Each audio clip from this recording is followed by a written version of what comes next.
বিদেশত কাম কৰিব নগলে নহয়নে? কাকু কি কথা কৈছা? নগলে কেনেকৈ হ'ব কোৱা? ঘৰখন চলিবলৈ কিমান টান পৰিছে দেখিছানে? ইয়াতে যদি সদায় কৰিব পৰাকৈ কিবা এটা কাম পালোঁ হয় কেতিয়াও বিদেশলৈ যোৱা কথা নাভাবিলোৱে হয়। বিদেশত গৈনো কাৰ থাকিবলৈ মন যায়? নিজৰ আপোন গাঁওখন, আপোন মানুহখিনি আৰু তোমাক এৰি মোৰ কলৈকো যাবলৈ মন নাযায়। কিন্তু উপায় নাই বুজিছা।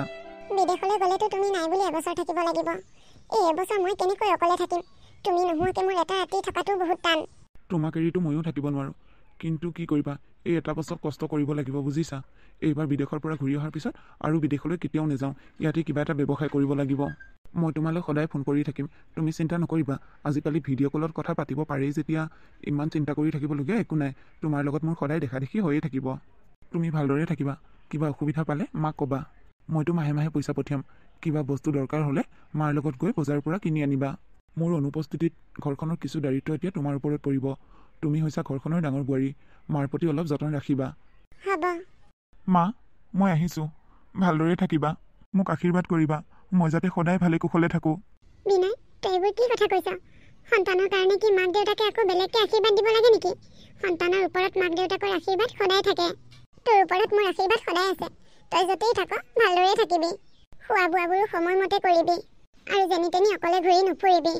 হ'ব মা, তোমাৰ আশীৰ্বাদ মোৰ লগত থাকিলে মোৰ একো নহয়। মা, কাকুক তোমাৰ হাতত গোটালোঁ। মই বিদেশলৈ যোৱাৰ পিছত ইয়াত তাইৰ আপোন বুলিবলৈ একমাত্ৰ তুমি। তোমাৰ বাহিৰে আৰু তাই কোনো নাই। তাই বিপদে আপদে তুমি তাইৰ কাষত থিয় হ'বা। নিজৰ ছোৱালীৰ দৰে ভাবিবা। হ'ব বিনয়, তই চিন্তা নকৰিবি। তাই মোৰ ডাঙৰ বোৱাৰী। ডাঙৰ বোৱাৰী মানে এইখন ঘৰৰ ডাঙৰ ছোৱালী। মই তাইক কেতিয়াও কষ্ট পাবলৈ নিদিওঁ। তাইক মই মোৰ ছোৱালীৰ দৰে ৰাখিম। তই চিন্তা নকৰিবি। ভাইটি, তই মাৰ যতন ল'বি। আৰু এতিয়াৰ পৰা ঘৰখনৰ সম্পূৰ্ণ দায়িত্ব তোৰ ওপৰত। মাৰ বেমাৰ আজাৰ হ'লে ঔষধ পাতি আনি দিবি সময়মতে। আগৰ দৰে আকৌ বেছি ৰাতিলৈকে লগ বন্ধুৰ লগত ঘূৰি নুফুৰিবি বাহিৰত। এতিয়া মই ঘৰত নাই। তই সোনকালে ঘৰ সোমাবি। হ'ব দাদা, তই চিন্তা নকৰিবি। মই আগৰ দৰে ধিটিঙালি কোবাই ঘূৰি নুফুৰোঁ। ঘৰখনৰ প্ৰতি খিয়াল ৰাখিম। বিনয়, হৈছেনে তোৰ? গাড়ী আহি পালেহি কিন্তু। অঁ হৈছে। কাকু, মই আহিছোঁ। ভালদৰে থাকিবা। নিজৰ যতন ল'বা। তুমি ইমান দূৰলৈ যাব ওলাইছা। তুমি তোমাৰ যতন ল'বা। সময়মতে খোৱা বোৱাবোৰ কৰিবা। মোৰ কথা বেছি চিন্তা কৰি নাথাকিবা। তুমি ভালে থাকিলে ময়ো ভালে থাকিম। আহ দেৰি হৈছে অ'। দাদা ব'ল। ঐ, চিঞৰি চিঞৰি কান্দিবলৈ আহিছা হা? মা, খবৰদাৰ, তই মোক মা বুলি নামাতিবি। বিনয় বিদেশলৈ কাম কৰিব যোৱাৰ কাৰণে তোৰ দুখ লাগিছে ন? দুখ মোৰো লাগিছে। সি বিদেশলৈ যাওঁ বুলি কওঁতে মই তাক মানা কৰিব পাৰিলোঁ হয়। কিন্তু মই কিয় মানা কৰা নাই জানো? একমাত্ৰ তোৰ কাৰণে। তই মোৰ পচন্দৰ বোৱাৰীজনী নহয়। মই তাৰ কাৰণে বেলেগ এজনী ছোৱালীহে পচন্দ কৰিছিলোঁ। তই মাজতে এণ্টি মাৰি দি চব শেষ কৰি পেলালি। ইমান দিন যে মই তোক ভাল পোৱা দেখুৱাই আছিলোঁ, এইবোৰ কি সঁচা বুলি ভাবিছ? এইবোৰ চব মিছা। শুন, এতিয়া মোৰ ল'ৰা ঘৰত নাই। সি বিদেশলৈ গৈছে। গতিকে তোৰো ইয়াত থকাৰ অধিকাৰ নাই। তই আজিয়ে ঘৰৰ পৰা ওলাই যা। মা, আপুনি ইয়াত কি কথা কৈছে? মই ইয়াৰ পৰা ক'লৈ যামগৈ? মই মোৰ মানুহজনক কথা দিছোঁ। তেওঁ ঘূৰি নহালৈকে মই ইয়াতেই থাকিম। ইয়াৰ পৰা ক'লৈকো নাযাওঁ। মই মোৰ স্বামী ঘৰখন এৰি ক'লৈ যাম মা? তই ক'লৈ যাওঁ কি কৰ সেইবোৰ কি এতিয়া মই ক'ব লাগিব নেকি তোক? মা, আপুনি ইমান কঠোৰ হ'ব নোৱাৰে মা। মই জন্মৰ পৰা মাৰ মৰম চেনেহ নোপোৱাকৈ ডাঙৰ হৈছোঁ। কাকো মা বুলি মাতিব পোৱা নাই। এইখন ঘৰলৈ বোৱাৰী হৈ অহাৰ পিছতে আপোনাক মই মা বুলি মাতিবলৈ পাইছোঁ। এতিয়া অন্ততঃ আপুনি মোক সেইখিনিৰ পৰা বঞ্চিত নকৰিব মা। ঐ, মই কি নিজ সন্তান নেকি? মোৰ কি নিজৰ ল'ৰা ছোৱালী নাই? মোক কি নিজৰ ল'ৰা ছোৱালীয়ে মা বুলি নামাতে? তোৰ নিচিনা এজনী মুখৰ পৰা মই মা বুলি শুনিবলৈ ইচ্ছা নকৰোঁ। নেমাতিবি তই মোক মা বুলি। তই নাযাওঁ নহয় ইয়াৰ পৰা। চাবি তোৰ কি অৱস্থা কৰিব পাৰোঁ মই চাই লওঁ। বৌ, কাকলি, চোৱাচোন মায়ে এইবোৰ কি কৰিছে? হঠাতে মায়ে কিয় ইমান সলনি হৈ গ'ল বাৰু? মাতো আগতে এনেকুৱা নাছিল। মায়ে মোক আগতে বহুত মৰম কৰিছিল। এতিয়া হঠাতে কি হৈছে এইবোৰ চোৱাচোন। মোৰ লগত বাৰু মায়ে কিয় এনেকুৱা ব্যৱহাৰ কৰিছে? মই একো বুজি পোৱা নাই বৌ। আপুনি নাকান্দিবচোন, ধৈৰ্য ধৰক। দাদা যোৱাৰ কাৰণে চাগে মাৰ মনটো বেয়া লাগি আছে। সেইকাৰণে আপোনাক তেনেকৈ গালি পাৰিছে। বলক ভিতৰলৈ বলক। কাকলি, অ' কাকলি, কাকলি। কি হ'ল নো? কিয় ইমান চিঞৰি বাখৰি আহিছা? কালি যে তোমাক পইচাকেইটা দিছিলোঁ তাৰ পৰা 500 টকা এটা দিয়াচোন। 500? কিয় লাগে? বেপাৰী এটাই লোকেল মুৰ্গী আনিছে। মুৰ্গী এটা লৈ আহোঁ। মুৰ্গী মাংস খোৱা। ঘৰখনত কি হৈ আছে গম পাইছা? গম পাইছোঁ। দাদা যোৱাৰ কাৰণে মা আৰু বৰ মনটো বেয়া হৈ আছে। সেইকাৰণে ভাবিছোঁ লোকেল মুৰ্গী এটা আনি ধুনীয়াকৈ ৰান্ধি বাঢ়ি সিহঁতক খুৱাই দিওঁ। সিহঁতৰো মনটো ভাল লাগিব। দাদা যোৱাৰ কাৰণে মন বেয়া হৈ থকা নহয়। দাদা ঘৰৰ পৰা যোৱাৰ পিছতে মায়ে বৌক ইমান কথা শুনাইছে। ঘৰৰ পৰা ওলাই যাবলৈ কৈছিল। বৌয়ে বহুত কান্দিছে। হঠাতে মাৰ কিয় ইমান সলনি হৈ গ'ল মই বুজি পোৱা নাই। দাদা থাকোঁতে বৌক ইমান মৰম কৰিছিল। আজি দাদা ঘৰৰ পৰা গৈছেহে মোক ইমান অত্যাচাৰ কৰিব লাগে নে একেদিনাই কি কৈছা তুমি এইবোৰ যিটো হৈ আছে সেইটোকে কৈছো বাৰু কি হৈ আছে এইবোৰ পিছত দেখা যাব তুমি মোক আগে পইচাটো দিয়া মই বেপাৰীটো ৰখাই থৈ আহিছো ৰবা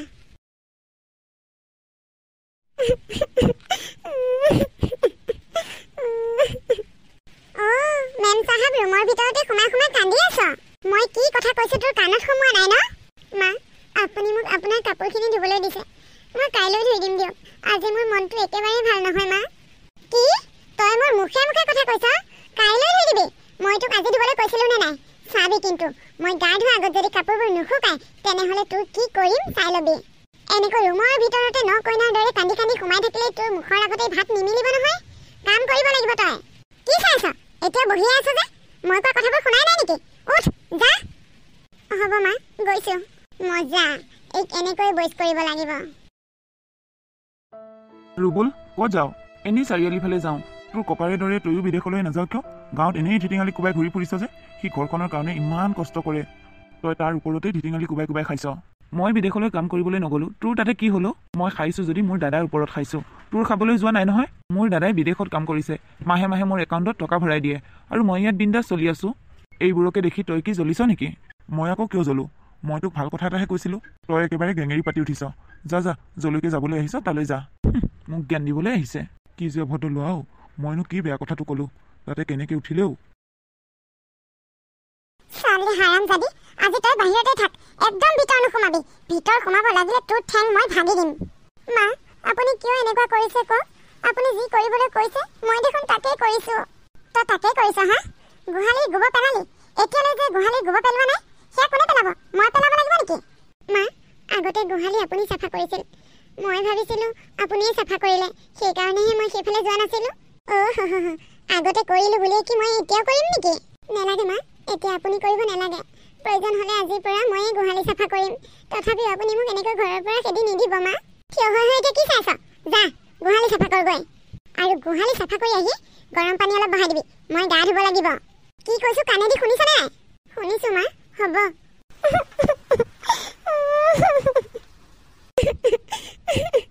কাকু এইবোৰ কি হৈছে তুমি কিয় ইমানকৈ কান্দিছা কাকু নাই কন্দা ক'তনো কান্দিলো এই চকুতে পোক এটা সোমাই গৈছিলে সেইকাৰণেহে চকু পানী ওলাইছে তুমি মোক মিছা কথা নকবা কাকু তুমি যে কিবা এটা লাগিছা ঘৰত মই সেই কথাটো গম পাইছো তোমাৰ শাহুমাই তোমাক এইমাত্ৰ গালি পাৰি থৈ গৈছে হয়নে নহয় কোৱা মোক সঁচা কথা কোৱা বিনয় কিন্তু বিদেশলৈ যোৱাৰ সময়ত মোক কৈ থৈ গৈছে তোমালোকৰ ঘৰখন চাবলৈ আৰু এতিয়া তোমাৰ কি হৈছে তুমি যদি নোকোৱা মই কিন্তু বেয়া পাম দাদা মানুহজন যিদিনাখনে বিদেশলৈ গৈছে সেইদিনাখনৰ পৰাই মা কিয় ইমান চেঞ্জ হ'ল মই বুজি পোৱা নাই দাদা মায়ে মোৰ লগত বহুত বেয়া ব্যৱহাৰ কৰে মাজে মাজে এনেকৈ ঘৰৰ পৰা উলিয়াইও দিয়ে কেতিয়াবাতো দিনটো একো নোখোৱাকৈ লঘোণে ৰাখে কি খুৰীয়ে এনেকুৱা কৰিছে নেকি খুৰীটো আগতে এনেকুৱা নাছিল দাদা আগতে মা তেনেকুৱা নাছিল কিন্তু এতিয়া কিয় এনেকুৱা হ'ল মই আৰু বুজি পোৱা নাই তেখেত যোৱাৰ পৰা আজি 3 মাহে মই বহুত কষ্টত আছো দাদা তুমি এইবোৰ কথা বিনয়ক ফোনত কৈছানে নাই নাই কোৱা দাদা তেখেতে এইবোৰ কথা শুনিলে মনত বৰ কষ্ট পাব তেখেতে যোৱাৰ সময়ত বাৰে বাৰে কৈছিল সকলোৱে মিলি জুলি যাতে ঘৰখন ভালদৰে ৰাখো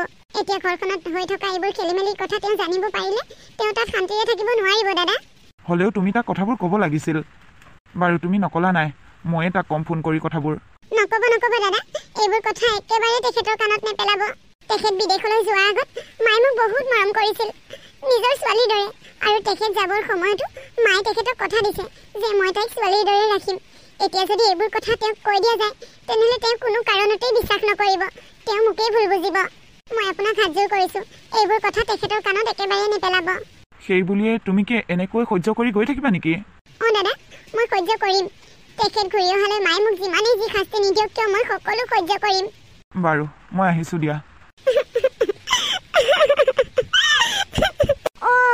হাৰামজাদি এতিয়াও ইয়াতে ৰৈ আছ কামখিনি কৰাগৈ নাই ন তই কেতিয়া কৰিবি চকুৰ পানী উলিয়াই আছ যে এইবোৰ চকুৰ পানী তাৰমানে তই কাক দেখুৱাই আছ যাওঁ মা কৰোগৈ মা আপুনি কিয় ইমান জোৰকৈ চিঞৰিছে এই ডাইনীজনীক জোৰকৈ নিচিঞৰিলে হ'বনে লাহেকে কথা ক'লে তাই কাণতেই নোসোমায় বিয়নী বিয়ৈ আহিছে জীয়েকৰ খবৰ ল'বলৈ বিয়নী ছোৱালীজনী খবৰ এটা লৈ যাওঁ বুলিয়ে আহিলো জীয়েকৰ যে খবৰ ল'বলৈ আহিছে মুখখন লৈ খবৰ ল'বলৈ আহিছে জীয়েকলৈ কি আনিছে হাতত দেখোন একো টোপোলা এটাও অহা নাই পিন্ধি আহিছে আকৌ সেইযোৰ কাপোৰ চি লাজ পায় নে নাপায়ো আপোনালোকে গাঁৱৰ মাজেৰেদি আহিছে খোজ কাঢ়ি খুদা হাতখন আৰু সেই গেলা কাপোৰযোৰ পিন্ধি আপোনালোকৰ মান সন্মান নাথাকিব পাৰে, কিন্তু আমাৰ মান সন্মান আছে।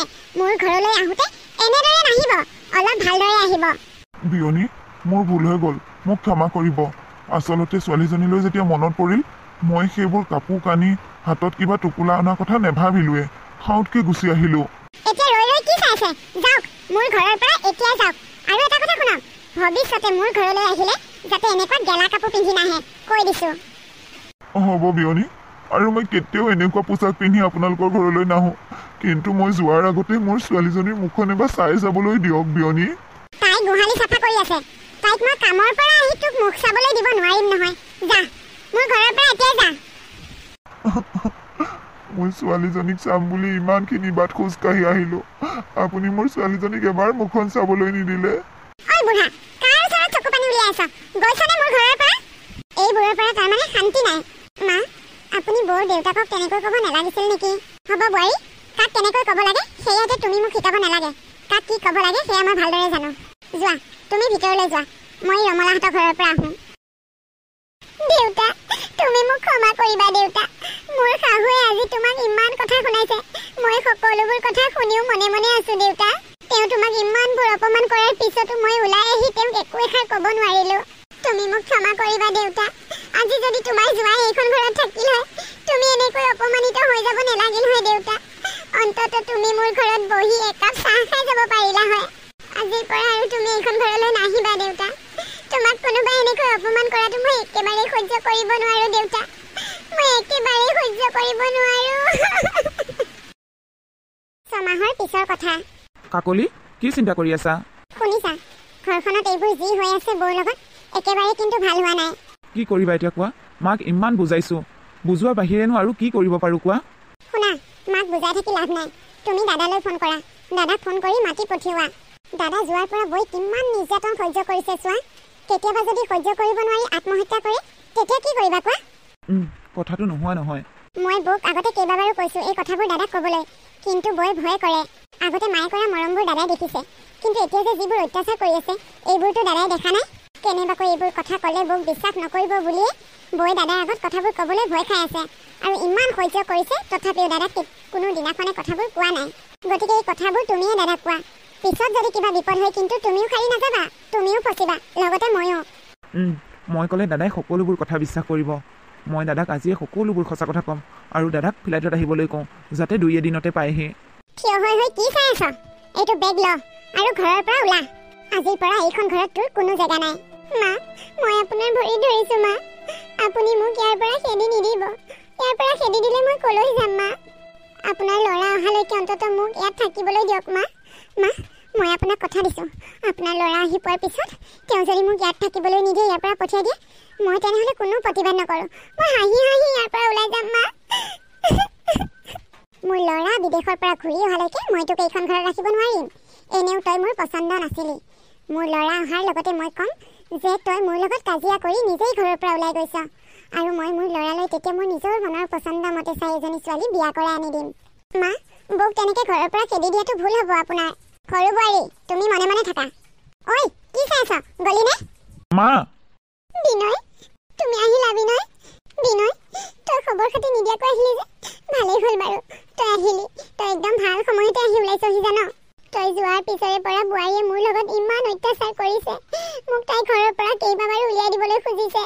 তই কচোন, মইনো বাৰু এইখন ঘৰ এৰি কিয় ওলাই যাম ঘৰৰ পৰা? সেইকাৰণে আজি মই তাইক উলিয়াই দিম বুলি ভাবিছিলোঁ, আৰু মই উলিয়াই দিব খোজোতেই তই আহি পালি। ভালেই হ'ল, তই এইজনীক উলিয়াই দে ঘৰৰ পৰা। মা, আপুনি দাদাক কিয় ইমান মিছা কথা কৈছে? সৰু বোৱাৰী, তুমি মনে মনে থাকা। মোক কি মিছা কোৱা দেখিলা? দাদা, মায়ে এইবোৰ আপোনাৰ আগত সকলো মিছা কথা কৈছে। এইবোৰ মাৰ নাটক হয়। আপুনি মাৰ অভিনয়বোৰ দেখি ভুল নাযাব। আপুনি যোৱাৰ পিছৰে পৰা বৌৰ লগত মায়েহে অত্যাচাৰ কৰি আহিছে। বৌক এটা দিনো শান্তিৰে থাকিবলৈ দিয়া নাই। আজিলৈকে কিমান দিন বৌক চুলিত ধৰি ঘৰৰ পৰা উলিয়াই দিছে ঠিক নাই। বৌ কেইবাদিনো ৰাতি ৰাতি বাহিৰতে আছে। আমি মাক বুজালেও মায়ে নুবুজে কথাবোৰ। আৰুতো খাবলৈ নিদি লঘোণে থোৱা কথাটো বেলেগেই। মই সকলো জানিছোঁ আৰু শুনিছোঁ। মোক ভাইটিয়ে সকলোবোৰ কথা ফোনত কৈছে, সেইকাৰণে মই এনেকৈ খবৰ নিদিয়াকৈ ওলালোহি। খবৰ দি অহা হ'লেতো মাৰ নাটকবোৰ দেখাৰ পিছত মই ভাইটিৰ কথাবোৰক বিশ্বাস নকৰিলোঁ হয়, কিন্তু খবৰ নিদিয়াকৈ অহাৰ কাৰণে মই এই নাটকবোৰ নিজ চকুৰেই দেখা পালোহি। মাৰ আচল ৰূপটো মই গম পালোঁ। ভাইটিয়ে মোক সঠিক সময়তে খবৰটো দিলে। আজি যদি মই এইখিনি সময়ত আহি নাপালোহি হয় তেনেহ'লে কাকুৰ কি অৱস্থা হ'ল হয়, তাই ক'লৈ গ'লগৈ হয় বাৰু। তোমাক মই বহুত ভাল বুলি ভাবিছিলোঁ মা। সকলো মানুহেই কয় মাহীমাক সদায় মাহীমাকেই, নিজৰ মাক কেতিয়াও হ'ব নোৱাৰে। আগতে মই মানুহবোৰৰ সেই কথাবোৰ মিছা বুলি কৈছিলোঁ, কিন্তু নহয়, মানুহবোৰৰ কথাবোৰ সঁচা, মইহে মিছা আছিলোঁ। মই যে তোমাৰ নিজৰ সন্তান নহয়, সতীয়া সন্তান, সেই কথাটো তুমি আজি প্ৰমাণ কৰি দিলা মা। মই কাৰ কাৰণেই বিদেশত কাম কৰিবলৈ গৈছিলোঁ? এই ঘৰখনৰ কাৰণেই ন? মোৰ পত্নীক মই তোমাৰ বিশ্বাসত এইখন ঘৰত থৈ গৈছিলোঁ মা, কিন্তু তুমি সেই বিশ্বাসৰ মূল্য দিব নেজানিলা। কেনেকৈনো জানিবা, কাৰণ আমিতো তোমাৰ নিজৰ পুত্ৰ বোৱাৰী নহয়, সতীয়া পুত্ৰ বোৱাৰীহে। বিনয়, তই তেনেকৈ নকবি। মই কোনো দিনাখনে তোক সতীয়া ল'ৰা বুলি ভবা নাই। মই বোৱাৰীক অত্যাচাৰ কৰিছোঁ সঁচা। মই তোৰ কাৰণে এজনী ধনী ঘৰৰ ভাল ছোৱালী চাই বিয়া কৰাই দিম বুলি ভাবিছিলোঁ, কিন্তু তই হঠাৎ এই ছোৱালীজনীক ভাল পাই পলুৱাই লৈ আহিলি। তাইৰ প্ৰতি মোৰ কোনো ভাল পোৱা মৰম চেনেহ নাছিল। তাইক কৰা আগতে মৰমবোৰ অভিনয় আছিল, কাৰণ মই তাইক অন্তৰৰ পৰা কোনো দিনাখনে বোৱাৰী হিচাপে গ্ৰহণ কৰিব পৰা নাছিলোঁ। কিন্তু আজি অনুভৱ কৰিছোঁ সেয়া মোৰ ভুল আছিল। তোৰ ভাল পোৱাক মই সন্মান কৰিব লাগিছিল। তহঁতৰ সুখতেই মোৰ সুখ বুলি ভাবিব পাৰিব লাগিছিল। মোক ক্ষমা কৰি দে বিনয়, মোৰ ভুল হৈ গ'ল। এতিয়াৰ পৰা মই কেতিয়াও বোৱাৰীক কোনো দিনাখনে একো কষ্ট নিদিওঁ। হ'ব মা, তোমাৰ নাটক বহুত হ'ল। মই আৰু এইবোৰ নাটক চাই থাকিব নোৱাৰোঁ। মই যিহেতু তোমাৰ সতীয়া সন্তান, সতীয়া হৈ থকাটোৱেই ভাল। মই ইয়াৰ পৰা যাওঁ, আহিছোঁ মা। তুমি মোক সতীয়া বুলি ভাবিলেও মই তোমালোকক কোনো দিনাখনেই সতীয়া বুলি ভবা নাই, আৰু আগলৈও নাভাবোঁ। কিন্তু আমি আৰু তোমালোকৰ লগত একেলগে নাথাকোঁ। আজিৰ পৰা আমি বেলেগে থাকিম। কাকু, আহা। বিনয়, মোৰ ভুল হৈ গৈছিল বিনয়। তই উভতি আহ বোৱাৰীক লৈ। জয়, তই কি চাই আছ? যা, দাদাৰক আৰু বৰক উভতাই লৈ আহ। নোৱাৰোঁ মা, এইবোৰ চব তোমাৰ কাৰণেই হৈছে। দাদাই আমাক কোনোদিনাখনে সতীয়া বুলি ভবা নাছিল, আৰু তুমি দাদাক আজি ভাবিবলৈ বাধ্য কৰালা। যোৱা, তুমিয়ে উভতাই লৈ আহাগৈ এতিয়া। আৰু এটা কথা শুনা, যেতিয়ালৈকে দাদা বৌ এইখন ঘৰলৈ ঘূৰি নাহিব তেতিয়ালৈকে আমিও তোমাৰ লগত নাথাকোঁ। আজিৰ পৰা আমি বেলেগে খাম। কাকলি, মই কি কৈছোঁ শুনিছানে? শুনিছোঁ। তুমি কেৱল তোমাৰ আৰু মোৰ কাৰণেহে ৰান্ধিবা, বেলেগৰ কাৰণে নহয়। ব'লা, ভিতৰলৈ ব'লা। এয়া কি হ'ল? সকলোৱে দেখোন মোৰ লগ এৰিলে।